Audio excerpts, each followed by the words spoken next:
संध्याकाळच्या छोट्या भुकेसाठी काय मेनू तयार करावा असा जर प्रश्न गृहिणींना पडत असेल तर आजचा हा अगदी सोपा आणि कमी श्रमात तयार होणारा जिरा राईस विथ दाल तडका हा मेनू तयार करून पहा।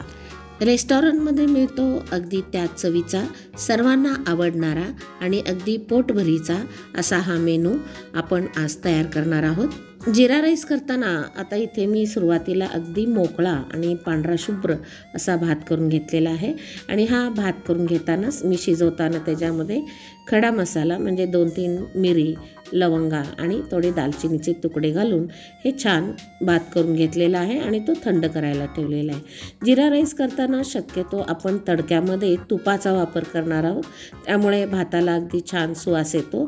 तुपामध्ये आपण छान भरपूर असे जिरे छान तडकून घेऊयात आणि त्यामध्ये थोडं आलं लसूण याची पेस्ट घालूयात आणि भरपूर अशी कोथिंबीर घालून त्यामध्ये हा मोकळा भात आपण मंद आचेवर अगदी हलक्या हाताने आपण ते फिरवून घेणार आहोत। पहा, अगदी मोकळा आणि अगदी दाणेदार असा हा आपला जिरा राईस तयार आहे। डाळ तडक्यासाठी इथे मी 1 वाटी मूग डाळ आतमध्ये एक छानसा टोमॅटो घालून मऊसर शिजून घेतलेला आहे। 1 कांदा, 1 टोमॅटो अगदी मोठे मोठे काप करून घेतलेले आहे। त्यानंतर 2 ते 3 मिरच्या आणि लसणाच्या पाकळ्या।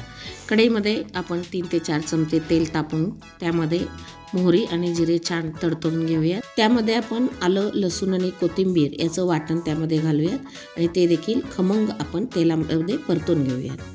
त्यात 2 ते 3 मिरच्या देखील या तडक्यामध्ये परतवून घेऊयात। तसेच टोमॅटोचं काप आणि त्यामध्ये कांद्याचे काप आपण घालूयात आणि मंद आचेवर आपण ते वाफवून घेणार आहोत। थोडंसं मीठ घालूयात म्हणजे ते छान लवकर वाफरले जातील। वर झाकण ठेवून 2 ते 3 मिनिटासाठी आपण हे छान मऊ करून घेऊया। पहा, अगदी 2च मिनिटात छान वाफरलेलं आहे। त्यामध्ये आपण 1 ते 1.5 चमचे लाल तिखट, त्यानंतर कांदा लसूण मसाला हे छान घालून परतवून घेऊयात आणि पुन्हा ते वाफवून घेऊयात। हे सर्व घटक व्यवस्थित मिक्स झाल्यानंतर आपण त्याच्यामध्ये 1.5 ते 2 ग्लास पाणी घालणार आहोत। त्यानंतर वर झाकण ठेवून आपण पाण्याला उकळी आणून घेऊयात। पाणी छान उकळलेलं आहे आणि सर्व घटक हे अगदी व्यवस्थित मिक्स झालेले आहे। आता यामध्ये आपण जी मऊसर अशी डाळ शिजून घेतलेली आहे ती आपण या उकळत्या मिश्रणामध्ये घालूयात।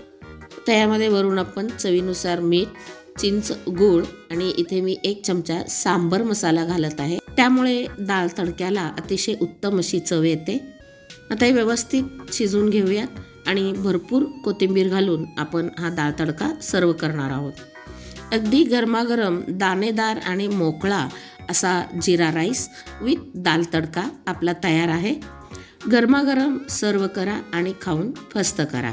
व्हिडिओ आवडल्यास लाईक करा, शेअर करा आणि चॅनलला जरूर सबस्क्राईब करा।